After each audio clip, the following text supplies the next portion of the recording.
Les déplacés du site des sinistrés de Kigaramango, en commune Mutimbuzi de la province Bujumbura, déplorent une invasion de 1000 pattes qui s'observe dans ce site durant ces derniers jours. D'après ces sinistrés, c'est avec l'approche de la saison pluvieuse que ces bestioles ont commencé à pulluler. Les enfants sont les premières victimes. Les morsures de ces myriapodes occasionnent des maladies de la peau. Les 1000 pattes sont plus virulents pendant la saison pluvieuse. Ils sont nombreux. Moi-même, j'en ai ramassé plusieurs le matin. Et ils nous mordent souvent dans les oreilles. Ce sont les tiques qui ont commencé à pulluler lors de la saison sèche. Avec l'approche de la saison pluvieuse, c'était le tour des 1000 pattes à proliférer. Et je ne sais pas par où ils sont venus. Ils les mordent et commencent à avoir des allergies, voire la gale. Et ils veulent souvent s'attaquer aux enfants en passant par les oreilles. C'est un grand problème.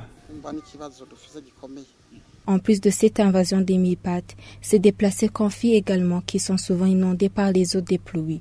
Leurs tentes usées laissent passer l'eau de pluie. Ils demandent au gouvernement de les aider afin qu'ils puissent retourner dans leur maison. Avec les conditions de vie dans lesquelles nous vivons et avec ces myriapodes, franchement, ce n'est pas du tout bon à voir. S'il était possible de retourner dans nos maisons, ce serait pour nous une bonne chose. Et s'ils pouvaient aussi nous donner des tentes afin que nous puissions nous y installer une fois que nous serons rentrés chez nous. Augustin Nyandui, responsable de ce site de Kigaramango, affirme que les habitants de ce site sont prêts à retourner dans leur maison. Cependant, il demande que la Rusizi soit canalisée, sinon il y a risque de réédition de leur calvaire.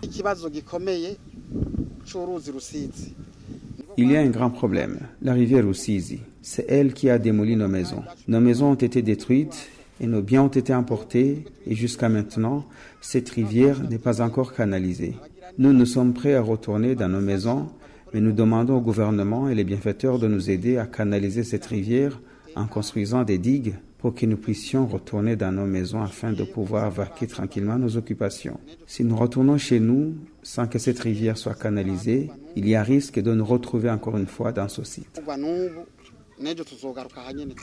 Le site des sinistrés de Kigaramango compte plus de 6700 personnes réparties dans 1314 ménages.